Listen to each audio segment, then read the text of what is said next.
really excited. I mean, this is an exciting episode. I can't believe that in Albert and I, we're on number 38. And this is the love-hate paradox. And I'm going to be super, super vulnerable right now. Like we were on a call just a little while ago talking about some experiences we've had. And I'm going to be the first to tell you that I'm super nervous right now. And one of the reasons why I'm feeling nervous is because Michelle is a really good friend of mine. And I love her story. And it's going to be a lot that we're going to go through. And so I'm more nervous because I know how coming on, sharing your story for the first time, and just really opening. So I wanted to be the first to tell you that I feel it, and it's okay.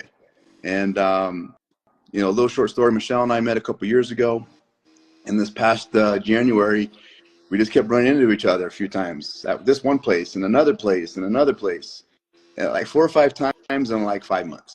And so I've gotten to really learn about her. I really got to grow with her. I really got to just understand her more.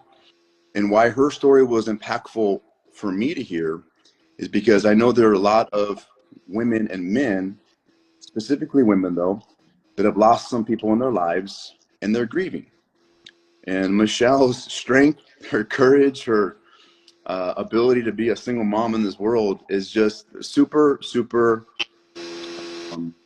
it's just beautiful. So that's my little monologue, and welcome, Michelle. And Albert, I'll let you say a few words. Yeah, I want to say thank you for coming on. It's been a pleasure getting to know you, and I know we just met last week for the first time.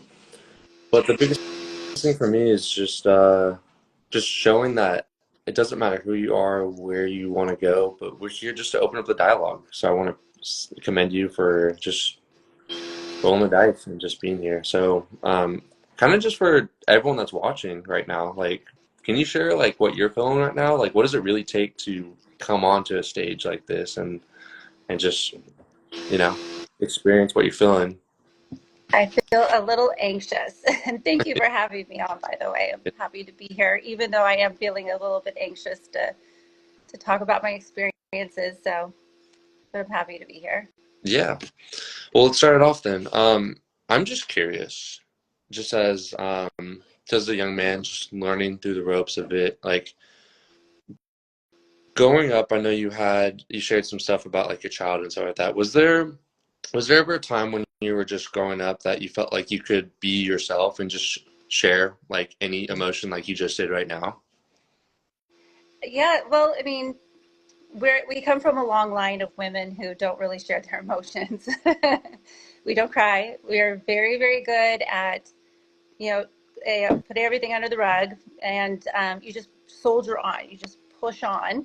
And you don't cry about anything. So I kind of shared with the both of you earlier. I'm like, I feel like I want to cry today, which is so weird. Like, where are these tears go? What is this? I don't cry. We don't cry in this life, right? So, but that's the conditioning I had growing up. I was three sisters with a dad who just wanted a bunch of boys. And we just soldier on. That's what we do. Yeah. So on that note, right, building from that.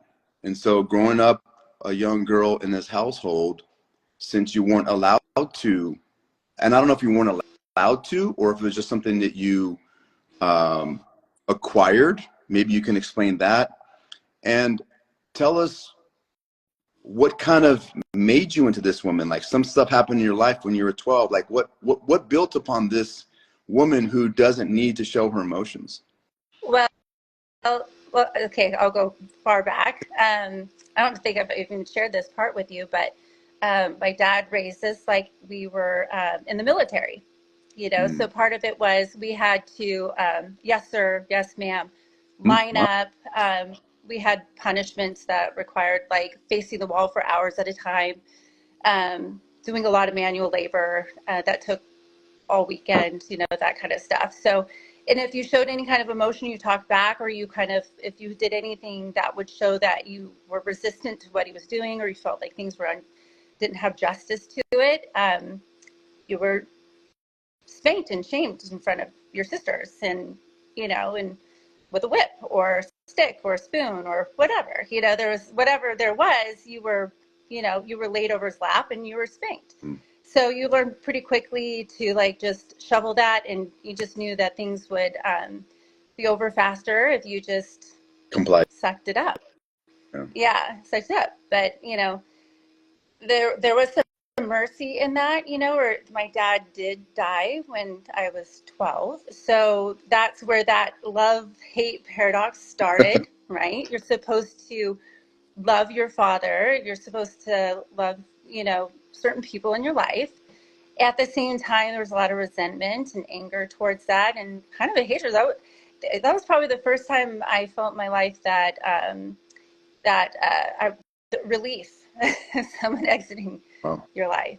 But at the same time, feeling this immense emotion, like it was the first time I ever lost anybody that was like pivotal in my life. It was my father, So that's where that got started. And then my mom was also a very codependent person who, she was like also the yes sir person, and whatever I could do to make you happy. What do you need? Do you need dinner? All the things, overly serving and taking care of everything to make sure nobody's feathers got ruffled and stuff. And she just pretty much carried that on even after he had passed away.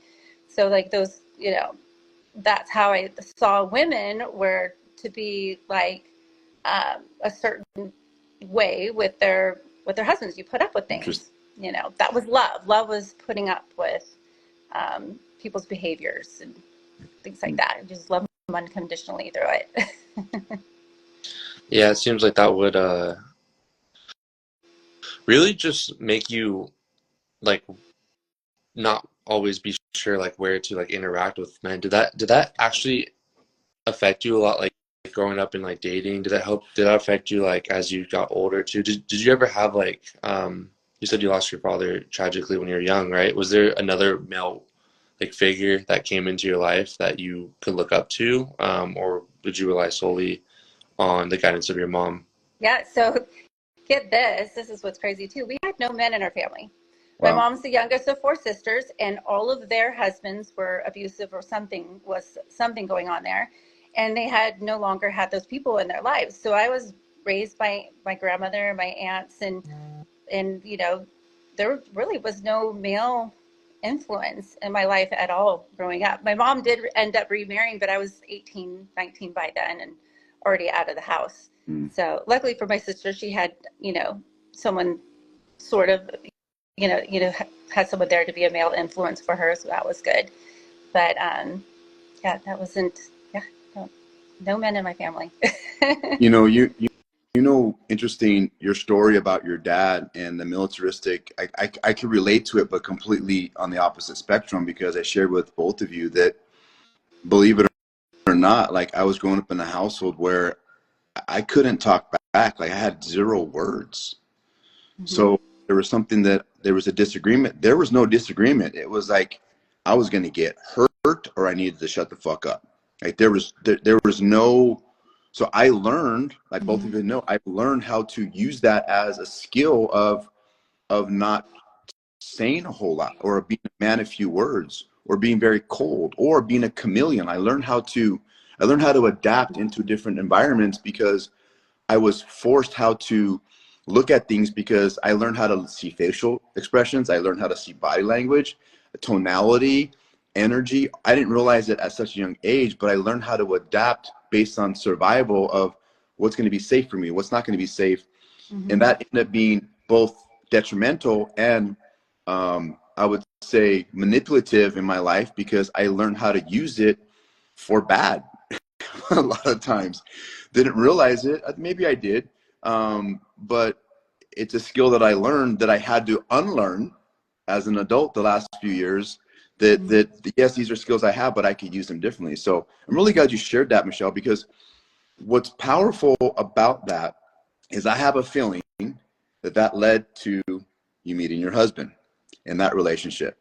So I'm curious how that translated, because what you've told me or what I've heard is you kind of became that person in that relationship that just kind of dealt with stuff. So I'd love to dive deep into that so we could talk about the love-hate paradox. Yeah. Well, I married my father.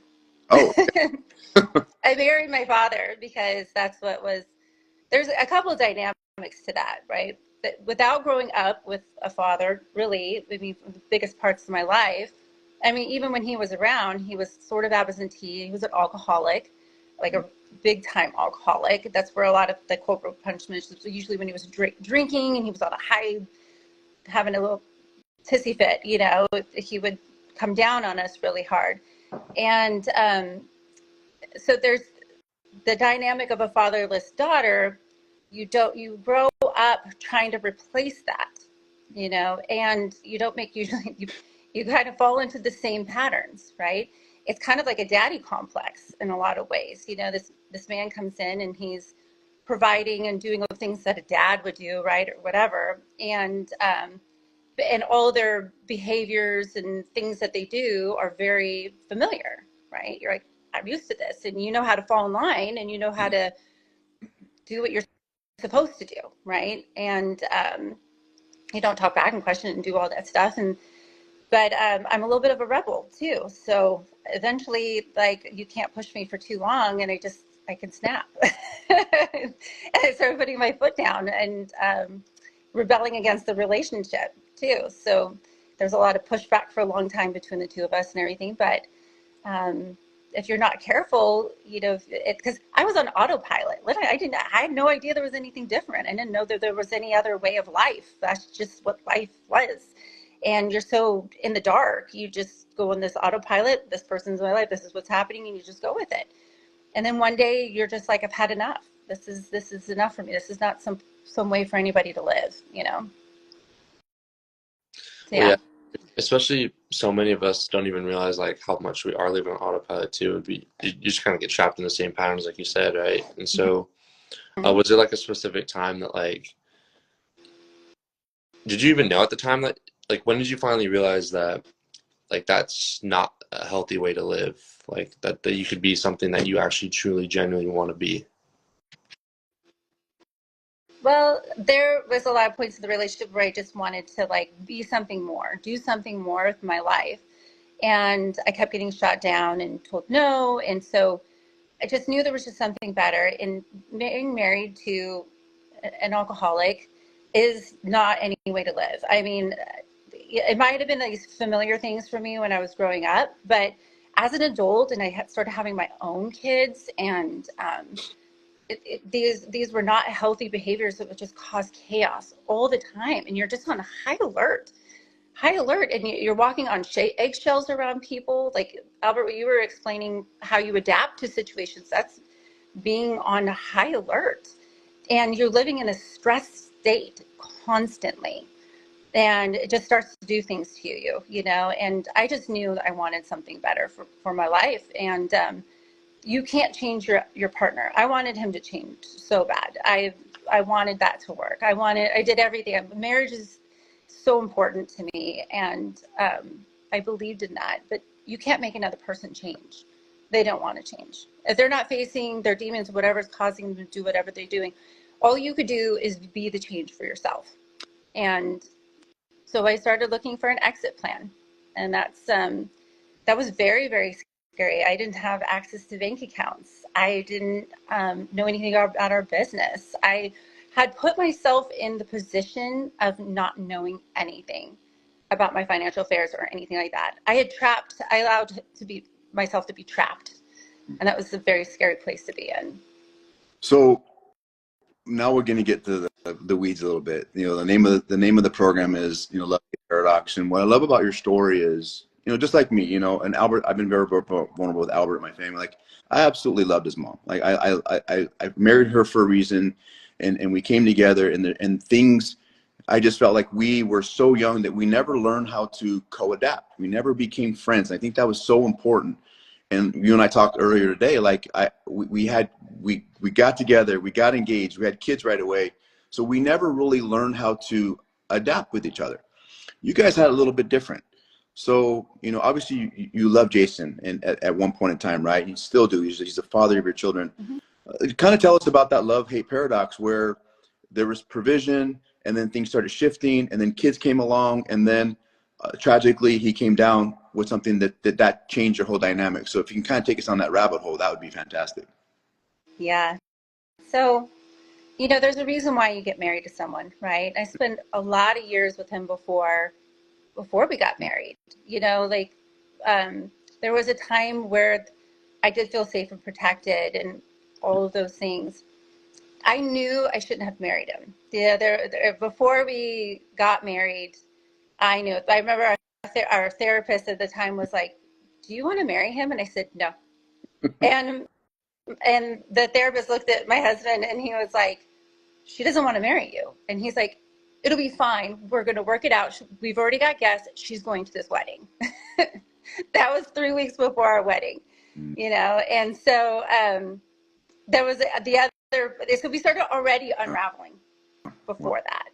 Yeah, we were unraveling way before we got married, but that's what you're supposed to do, right? We're in our late 20s and, you know, that's the American dream. Get married and have your, you know, 2.5 children and live in the big house and have the white picket fence and, you know, blah, blah, blah, blah, blah, blah, blah, right? And all the cards were lining up. Like, he was a good provider. There was all the lineup. My mother, she even told me at the time, she was like, "Michelle, he's a good provider. You should marry him," right? I was like, oh goodness, you know, that's what I'm supposed to do. So we were already unraveling before because there was a lot of like dynamics that just didn't click. We weren't that compatible. We were forcing something that wasn't really meant to be. You know, even one big one that we had, we actually did pretty good across the board except for children. I remember being in therapy before, you know, premarital counseling, and he said, "Fine, I'll have your kid," you know, and I was like, "Okay, I have my kid now." You know, the negotiations are closed, you know, and I got 2 of them, right? So, I look back on that now and I see like huge amounts of red flags, but at the time I thought like, oh, okay, I got what I needed, right? And we got married and it was a lovely wedding and all that stuff. And a couple years later, we planned our children. We knew I was like, it's time. We had Olivia and everything. But that, for somebody who was already really hesitant about it, like that just added a whole nother dynamic that just, you know, was not his wife like he remembered me to be, right? I was now breastfeeding little babies and, you know, that my body was taken over by these little parasites, right? You know, and of course, like all your love and devotion goes into these little people that need you so much, right? And so things started unraveling, you know, even deeper, even then. And I think the sense of responsibility and of trying to care for a full family, it's heavy, you know, and all it was on his shoulders too. And that was when he was always a big drinker, but that's like when it got really, really dark. It was around that time. We had a total of 9 bouts of pancreatitis in less than 2 years from over drinking. And they started happening like every 3 months. We would be in the hospital for a week, you know, and that wasn't enough. That wasn't enough to make it stop. And so I was planning on leaving him. You know, I was planning a divorce. Like I was ready to be done. And his parents were like, I had the support of his parents trying to get me out of the house and setting me up and things like that. And then we found out he had cancer after that, you know.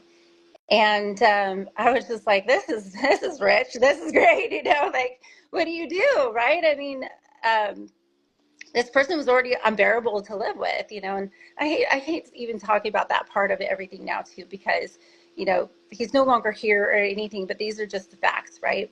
Yeah. And I remember, you know, fast forward a little bit and this is so crazy, but I literally was sitting in my closet one day and I heard a voice. It wasn't my voice, not my voice at all. It was like not loud to my ears, but loud to my consciousness, if that makes sense. And it said, "Do not forsake my son because I love him so."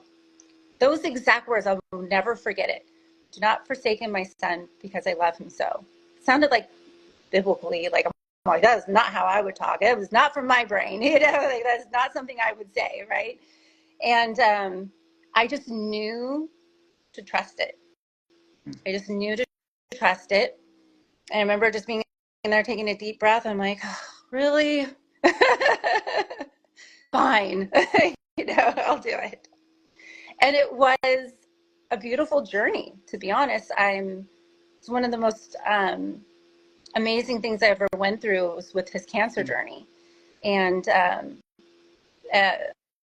I'm grateful that I stayed for it and that it was by his side, because a lot of healing and a lot of things did have not enough healing, right? We did still shove things under the rug, things like that, but we couldn't deal with the crap. So we just had to deal with what we were dealt with in the moment. We had to be focused on the now. Today, we're dealing with cancer. Today, we're going to Stanford. Today, we're going to go have a bone marrow transplant. Today, we're going to be doing this. This is where we're going to. And he couldn't drink and do any of that stuff because of all of that. And he was starting to get clearer. There was more clarity. And we became friends again. I don't know if we fell in love again or anything like that, but we became friends. And that I didn't think we could ever have after everything. I didn't think we could do that again. So there's that love part again, that complicated back and forth. Oh my gosh, I love him. I hate him. I love him. I hate him. You're going back and forth on it. Thanks for sharing. How you doing? Okay. Good. I just Okay. threw up.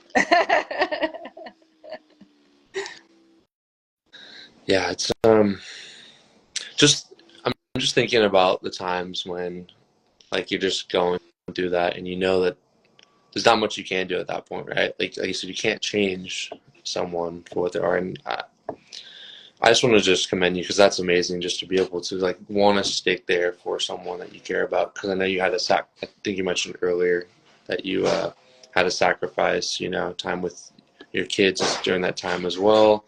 And really just, you went through a lot, like at the end of the day, like you really had to like focus in and just really take care of the man that were with at the time, right? And it's hard, it's draining, but I can tell it also made you realize like how important you are down the line too. Can you I want to also like really just thank you for just being that vulnerable, because not a lot of people are willing to go that deep too, because it's tough to really have to deal with something like that too. Was there really when did you know that that you could go through something like that and like you could actually like move forward past like just the day to day of dealing with something like that? Honestly, I didn't know I could, to be honest with you. That was strength that was given to me. That was a gift. One thing I've learned too is that God's not going to leave you high and dry, right? He's going to give you the tools with people, helping you with your emotions, helping you with things. Sometimes I felt like I was going to break and snap and stuff, and I had some moments where I just cried on the floor in my kid's closet, right? And one time I fell asleep in my hallway. I just laid down. I was like, I'm so tired. I just fell asleep in the hallway for hours, and but when it mattered the most, I always felt like I had support always. There was amazing people that were coming together that looked after my children and took them for weekends and show them a good time, and so they wouldn't miss us so much or anything. And those were gifts, that I had that opportunity to have people help me. Like, that's another thing. I have a very, very hard time letting people help me. And this was a time where I had to let people in to rally around. There was, at the end, there was fundraisers. There was just a lot of beautiful support, a lot of people, and and the strength that God gave me inside too. That was and maybe that was my upbringing helping me too. Maybe what happened in my childhood was preparing me for certain things too, because that's the time you do need that, that stoic and, like, let's just keep soldiering on. I needed it then. I needed that. at that time. That was the right time and place for it. So now that you have got it out, what kind of emotions are you feeling right now? I'm still anxious about it, but Are I you? feel, yeah, it feels good. You know, my inner circle like has known a lot of this stuff too, but you know, it also feels good to like, what I hope is that someone can see it and not feel so bad. You know, I'm part of a lot of widow groups too, that support groups, and it's not always rosy and sunshiny in your marriage, you know, and a lot of times their husbands have passed on from suicide or passed on because of drugs and alcohol, right? And with all those things come with a lot of turmoil and chaos. Yeah. But they love these people so much. Like, this is the father of their children or the mother of their children. This is people who they married because there was love there, right? But they're causing all this crazy chaos in their lives that, you know, that just makes them feel resentful.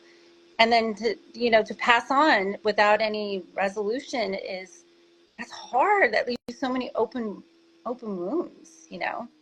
And a lot of people think that they're alone in that because they're not supposed to talk about that, you know, like we have to keep it on DL and, you know. So, question regarding, I've never had the type of hardships you had, but I have been a father. I've had children. And I just remember when the kids were born, how much attention we got for the first couple of weeks and how everybody's over. And all of a sudden it gets quiet. And I've had a good friend, Jessica, as you know, she lost her fiance a year and a half ago. And I remember talking with her because people at her house for days and days and days after he passed away. And all of a sudden she's like, Albert, it got so fucking quiet. So I'm curious with you, after his passing, did you get to grieve yet, or was that just the beginning of the hardships that were about to come? Oh yeah, that was not the end. Well, one, you have let's say it again, brushing everything under the rug, right? So there was no closure. When No he passed? closure. We never we did not talk about anything even in hospice. It was just whatever. Yeah. It's, you know, you can't even say that he was dying. Like, it's like, here we are in hospice and we don't utter those words, right? We're not even acknowledge that fact, right? So there was a lot of open wounds, not only from this crazy chaotic time before cancer and then going through cancer and then dying, right?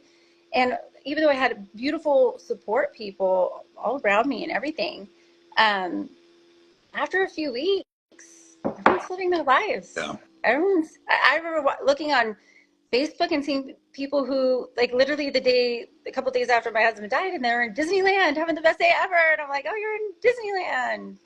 Fun. Dead husband I have to deal with right now. Like, you know what I mean? Like, you know, you're just like, ah. And you just feel so alone. Like, nobody has.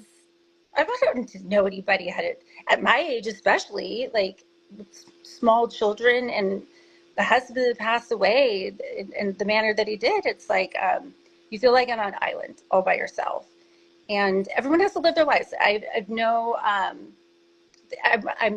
not upset with anybody at all. Like, they need to go live their lives and everything. They didn't have to, like, you know, come check on me or anything after a while. But it did feel lonely, you know, and you know, so I remember cleaning the grout into I had a huge kitchen, and I would just clean the grout till 2 o'clock in the morning because my anxious energy was just like on my hands and feet cleaning it, you know, just because I'm like, I have to, like, do something. I have to keep my mind occupied, you know. So, you know, and then I'd be like, okay, now on to another project, you know. So you just kind of like, you just want to feel good again. You don't want to, you just live in this, it's just an icky place to be at. Yeah. And you just want to feel alive again. I felt like I was dead also, you know. Thank you. Yeah, we've had a couple people on talk about grief and how to mourn and stuff like that, like afterwards. Was there something that, just for being in that experience, is there something that you think that you would have needed that would have helped during that time frame? Because everyone has their own process of grief, right? And feels like, you know, and again, the world moves on, right? Which is, it just is what it is, right? Mm-hmm. Is there something that you learned that you wish you would have been able to either gone through, or something that you felt like was the best way for you to interact with your kids, of how to process that grief, and how you would like for people to show up, just for people that don't know?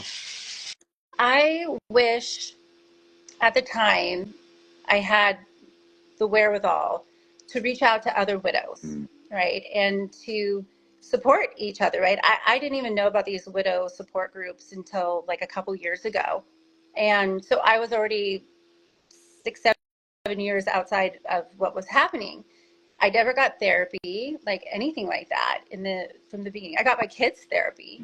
I didn't get myself therapy, right? It's like, what do they say? The analogy with the putting your mask on, right? In the airplane. I didn't do that. I did it for the kids. And they were like, whatever, because they were like 6 and 4 at the time. And I remember going through one of their therapy sessions and I was like, is anything even happening here? Like, he's playing Legos with them. Like, what is happening? And then at the end, he'd be like, oh, so this is what they're doing. Da, da, da. I'm like, how did you get all that from playing Legos with them? You know? But there's methods when you're going through therapy with kids. It's more like play therapy. But I wasn't getting any of that therapy. And so, you know, you have to find, there's so many resources that are out there now too. With, you don't have to go and be in person with a therapist. You could go online and have a therapist. That was the other issue when I was trying to find a therapist locally. There, to try to get an appointment with someone locally was almost impossible, until I now go with growth therapy, which is, I go every single week too, and my therapist is in Florida, and we have a great relationship. I've been seeing her for a while now, and I didn't know all these things could be accessible, you know. And I mean, honestly, like if you go to Facebook and you look up widow support, like there's so many that are out there. I tell people all the time, get out there before you start dating anybody, anything like that. Get with other widows, see what they've been through, and support each other from their experiences. So, a question Albert and I normally ask in the beginning is, when we offered the show to you, and I offered it to you, what was your main, like, what prompted you to want to come on here and actually share? I've been thinking about sharing my story more. I started writing a book. That's been in the works for about 2 years now. And I just keep having some trouble trying to figure out what direction do I want to go into, right? Because there's so much there, right? And so I don't want to squirrel with all of it. And I want to try to hone in on a topic. Do I talk about, complicated relationships, fatherless daughters? So I'm trying to put that all together. And I've been writing for medium.com and putting out some blog articles that are being well received. And it just encouraged me to realize there's a lot of people that need to know there's other people out there. And then I thought, oh my gosh, that's exactly what I needed when I lost my husband and didn't have that support I didn't have, like I said, the therapy and all the support and everything. I was like on an island by myself. I didn't need to be, you know. And now we're even just with social media, you can spread the news so much better than you could have even 10 years ago. But I think people need to know that it's not always rosy. You know, there's complicated relationships you're grieving too. Yeah, it's I think that's the hard part too, is like trying to decide like where do you always want to like share your support out there too. There's a lot more resources now, and it can be overwhelming to like navigate what is most important, you know. And I think that's why we want to bring something here, is just keep it simple, you know, just have the conversation and start it off with like your friends, your family, because those are the people that know you the most, right? And I think, you know, feeling like you can have that some sort of community has allowed a lot more people to be more open and nowadays too. So is there Mm-hmm. I don't know, I had one more question too, that was just kind of like when you were feeling like you wanted to, you know, feel love and support from your own family, how did you go about like interacting with your kids during this process too, just as a son, and making sure that one, they're taken care of, but then also that you built a relationship with them as well? Yeah, people joke all the time, like my kids are my ducklings. Even now, like we're so like our unit is incredibly tight. We have it's I've never experienced anything like that in my lifetime. Growing up with the family like this close, like we're so in sync with each other. It's a different dynamic for sure. They grew up different, you know. They grew up a lot different. They've had a lot of pain and they've had a lot of heartache, but what stays consistent is our closeness. And we spend a lot of time together. One of our favorite activities to do together is we go boxing together 4 days a week. And we've been doing that for about 3.5 years. Like right before this, I was sparring with my son for about 45 minutes.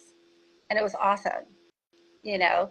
And, you know, how many mothers go boxing with their son? I laugh about it. I tell them, I'm like, you sure you want to keep boxing with me? Like, he's outgrown me. He's like so much bigger than I am. So I feel like I'm not as good as a partner for him, but he still does Yeah. it.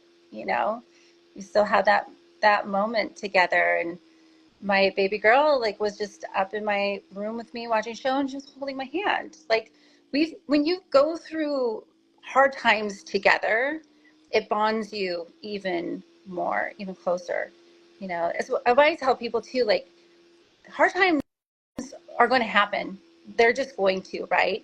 But if you see them as hard or you see them as something that's awful, you're missing an opportunity to turn it into gold. You know, these are opportunities to see what you're made of. Do this together. You know, for us, we had to do this together, and it only has made us even closer. And but we see things different. We see them as opportunities for our growth. And it was things like this, things that happened like with my husband and other events in my life that awakened me, opened my eyes up to another way to live. So they seem terrible in the moment, but when I look back on them, I see them as precious times in my life that helped me grow into the person that I am today. So on here, a lot of folks have questions for us. So is there anything that you wanted to ask Albert and I about the program or a relationship or something that you've been thinking about? The program, like which one? What you guys are going to be No, doing? what we're doing. Like, do you have any questions for us? And as far as father and son, or what we're doing, or how we're doing, usually folks have questions for us. I love what you guys are doing. Like this is like, okay, so cool that you guys, because you guys have been through a lot too. I know that you've been through the desert journey. You guys have talked about this as well. So what's like the big goal? What's the end game for you? Like that you're hoping to get to with all this? Go ahead, bud. I'll let you start. Not me. So honestly, um, if you were to ask me 5 years ago um, that I would have my family back, that I'd be doing a podcast with my son, that I would be a grandfather, that all of my kids would be in my life and respectful and want their dad in their life, I would have laughed at you. So I haven't arrived by all means, but I have achieved something that was lost. So what I want to expand on is I want to expand to have other family members on here. Love to talk with them. I love to build this legacy project like it is a legacy project. It's Albert and I building, but not just for him and I, but for our family. And what I have found is the more that him and I have been able to really, really, really go deep, there's no secrets that are hidden, and there's so much openness and vulnerability that you can't help but love another man like that. I love Albert so much, but it's come with a huge price tag, which is my ego.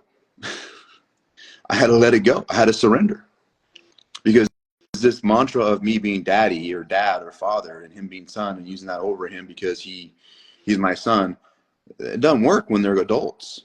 So to answer your question, I just want to keep bringing guests like you on here. I want to keep adding value to myself. I want to keep adding value to my son. He gets to hear people like yourself who have endured massive, massive, massive love loss in their life. And he gets to experience it at 26 years old, all these other people. So for me, I feel like I'm living what we're supposed to be doing, which is building this program. Yeah, I think that you guys are bringing so much awareness on all kinds of different subjects, lots of different subjects. And it's so important what you guys are doing. Yeah, I think the biggest thing, you hit the nail on the head, is just having more conversations. And it doesn't, even if whatever emotion we feel at the time, it just feels effortless over just practice. And just being able to do this, like, and be a good example for those that are watching, and the future people that are going to watch, is like, you can just have these conversations casually. Yeah. They don't have to be so formal. And I think a lot of times we've relied on like just therapists to be the ones that have to do it. Or we do it in a way that's just like complaining, and so there's not actual, there's dialogue being there, but it's with little substance. And so this is a way for it to feel formal, but do it in a casual way. Mm-hmm. The other flip side is it doesn't feel like even if we have a certain topic on a certain story that's being shared, at some point it feels relatable to someone. And I think that's really powerful for anyone watching, because you can, at any point in time, have probably felt something like this, whether you're a kid, adult, or a teenager, and it feels like across the board it's pretty applicable no matter who we've had on. And that's, I think, is just pretty unique, where a lot of times you can feel like you just have to find a certain niche, and it feels like this is just humanism, so for me, as being a 25, 26-year-old, just trying to figure out what's most important to me, I think I see in real time like how people like you and my dad can just share this stuff. And that's probably been the biggest game changer for me, is it makes life a little bit lighter, You can get through anything. Yeah. It might not seem like it while you're in it, but when you get to the other side of it all, it's like you have a beautiful story to tell. And look where you guys are at now. You're having this podcast together in this designated time every single week to have a very intimate, thought-provoking conversation every single week between the two of you or with somebody else. How did you guys get to the point where you could have this really raw conversation with each other and not have any fear about it? Go ahead, bud. I love this. I know what it is, but I love it. I mean, it's accountability, right? I think that's the biggest thing, and self-awareness. You have to realize like how important the relationship is. We talk about it here all the time. The father-son dynamic specifically, or just the kid to parent role, is different than any other relationship. The parent has to have a certain sort of accountability. I let my dad kind of share that portion of it, but just as any relationship goes, you have to have some sort of responsibility of what is most important and why. What do I want to get out of this relationship, and what do I want to put into it? There's a give and a take. And so for me and my dad, we had to just talk about like what was really going on, why we were feeling this awkwardness, this tension. Mm-hmm. When growing up, we would just have fun and it would be easy, There was something in there, and just addressing that over time. And when we didn't address it, it just feels like there's a bigger gap between us, and the wedge only grows and the tension only gets tighter. So we had to go and talk about it. We cried for 2 hours, just sharing what we were feeling. And it was so unplanned and so weird. And I'm sure people were like, what the fuck's going on? But that was like the catalyst for us to really just address what was going on.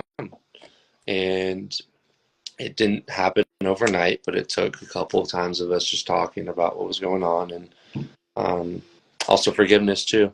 So it's not going to be a one-time thing, but how do you How do you ask for help? How do you put it on the table? And then how do you show that person that you want to be there? Is probably the easiest way to address that. Mm-hmm. Yeah, bro. I just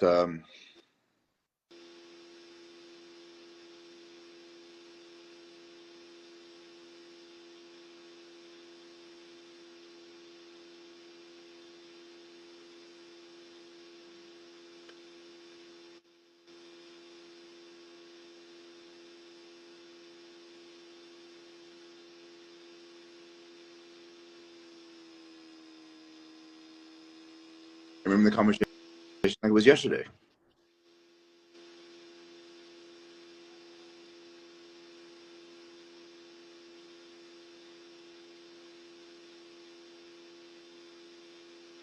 Ooh. But I was how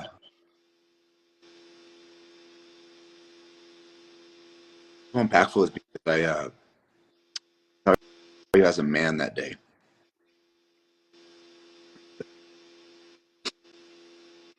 I say this all the time. Like when another man respects another man, there's a huge connection. There's a connection that only men know, and that's when I knew that I had to change even more. To stop being the overpowering, judgmental, um, know-it-all dad, and I started having to be the surrendering, accountable, and authentic father that you needed. And that conversation was so powerful, Michelle, because I got to share with him what I needed from him. This is one of the first conversations I learned how to share what I needed. And I told him if that's not what he wanted or could provide me, then I could only give him so much. And I asked him what he wanted, and he wanted more. So I said, I need more. Was that hard for you to just say what you to ask for what you needed? Because sometimes it's like for people, what you went through in childhood too. Like it's hard to ask for what you need, like because you're so used to shut up and put up that that's almost like it's a painful thing to ask for. But remember, at that point, I had nothing to lose. I had already lost my kids. I've already lost them for a certain amount of time. I had nothing to lose. And so when he told me what he needed, and I told him that I would give it to him, and he said vice versa, that was it. Why I got emotional is because I remember how it was the first time that I really got to see my son hurt.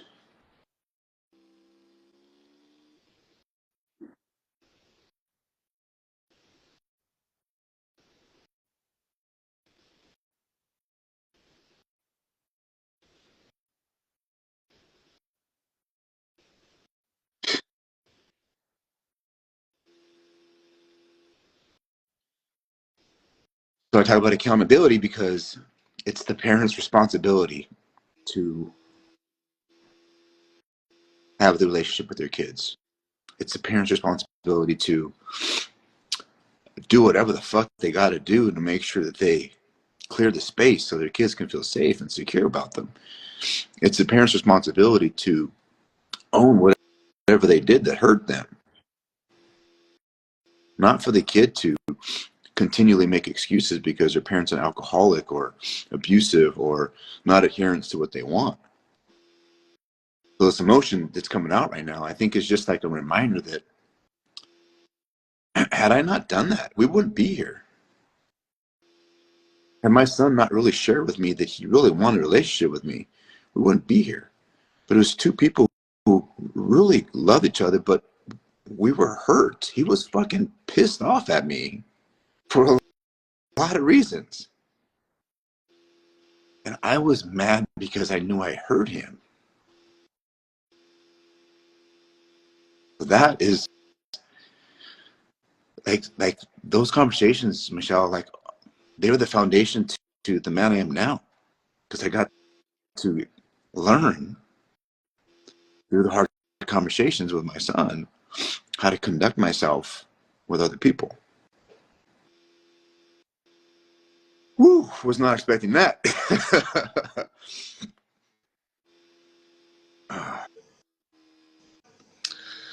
Yeah, that's it was just on the other side of it too. It was just as a kid, just seeing like your father really wanting to go through it and not knowing how like I needed to show up too.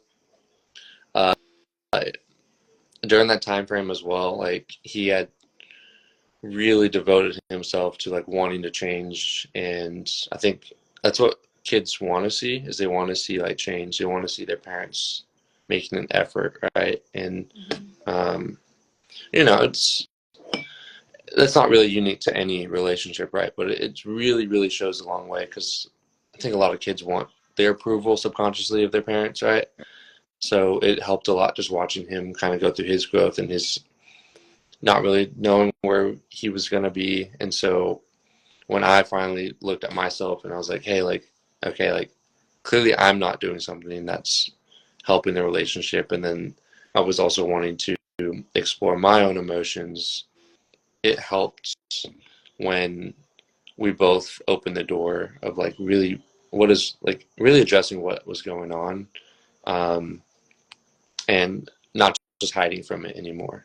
And so what he's kind of alluding to as well is like there comes a certain point in time when it's like, are we just going to just continue having the same feelings over and over and over again? At some point we had to just say no, like this was not what we wanted anymore, because if not, like today we wouldn't be having this conversation. I mean, we wouldn't have known that we wouldn't have had this conversation, but still, like, you would just feel that awkwardness grow over time, and it's just weird, you know. Like it's just not. It doesn't feel good to have that. So I think we both knew and were ready at the perfect time, and it just happened to be at that diner, you know. I have to really hand it to you because you have such a high level of emotional intelligence at someone so young to be able to have allow that to happen too. Like it really takes two people.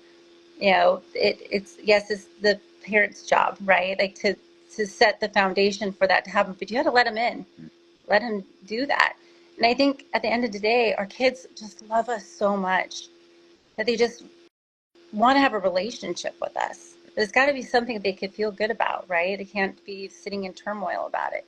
You know, they just love so much. So I'm glad you can open yourself up to having those conversations and allowing him back into your life, because you could easily, as an adult, be like, I'm not dealing with that, you know.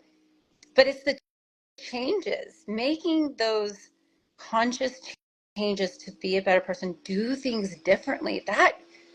That's everything right there. It's taking those steps to those actions to show people that you can do it. You want to do it. You care about your relationships enough and about yourself enough that you're willing to make the actionable changes, not just be all the talk and no show. So you both have done a good job, and it shows in how you guys are able to communicate with each other now.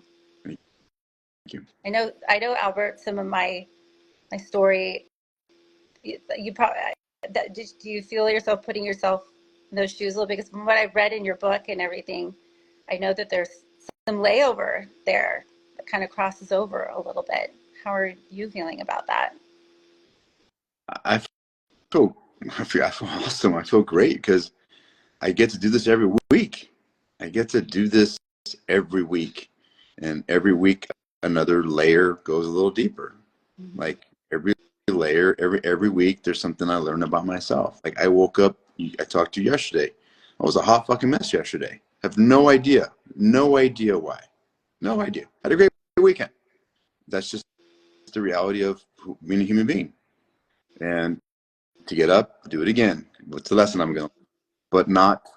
I wrote about today. You know, you don't rise to the goals in your life. You fall to your systems. You fall to your disciplines.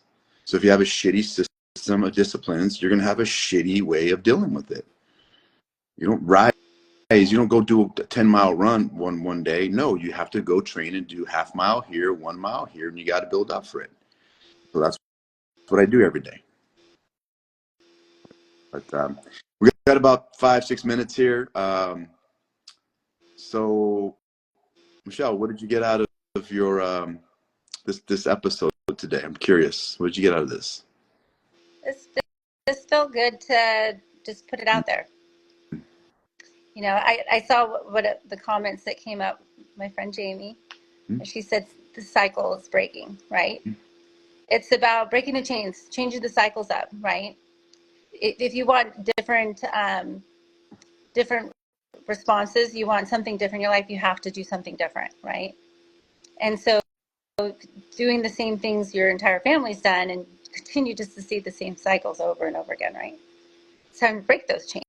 Yeah. Time to do something different and create a different kind of future. And that's what my goal is to create a different kind of future for my kids. I certainly don't want them to continue this. I want them to learn from my mistakes. Yeah. You know, they'll make their own mistakes. There'll be other things, but we don't need to make the same mistakes all the family members had made at one point. We could do better than that. You know.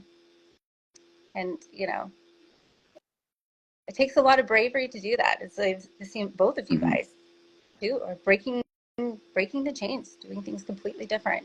Yeah. And it's cool to see you guys do that.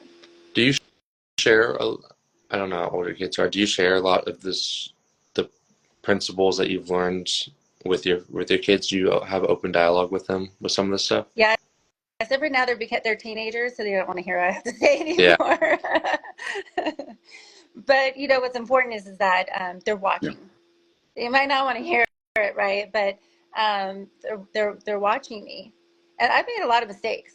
I won't lie. I've made a lot of mistakes in this whole discovery of what's been going on. Like, why do I allow these things in my life and things like that? I've made a ton of mistakes that they've seen me go through, and I wonder one day I might have to be answering to some people, you know, but, you know, just I do talk to them a lot about this kind of stuff too. But now is the point in my life where it's less talk, more questions, right? Less giving advice. Albert and I have talked about that. Stop giving so much advice and start asking questions, letting them uncover this a little more on their own. Because they know what the answers are. They're very smart, and they just need to kind of discover it for themselves with a little coercing. Well, I want to say thank you, just from me and my dad. It means a lot to me just that you came on here. The biggest takeaway I got is just taking that leap of faith, you know, and being okay with the mistakes that you're going to make. And it doesn't matter whether it doesn't matter what you're really feeling inside, but just learn that it's come from somewhere, right? Like, you know, where we may not want to always face it at the time, but just trusting yourself and just living with whatever you're feeling can go a long way. And it just means a lot that you wanted to just come on here, because we want to hear more people like you share their story. And it was cool just understanding a little bit more in depth of how you went about some of those interactions and what you're really feeling. So thank you. Just as a young man, I get a lot out of it. Thank you. Yeah, I got to learn more about you. I got to hear some stories that you haven't shared, and I got to see you shine. So I think that was really cool. I also got to experience some more emotions. They keep popping up because I make them pop up with odd stuff that's uncomfortable. And that's the only way to get familiar with them. So, yeah, thank you for coming on. Really appreciate it. And hope you had a great time. I did. Thank you, you guys. I appreciate it.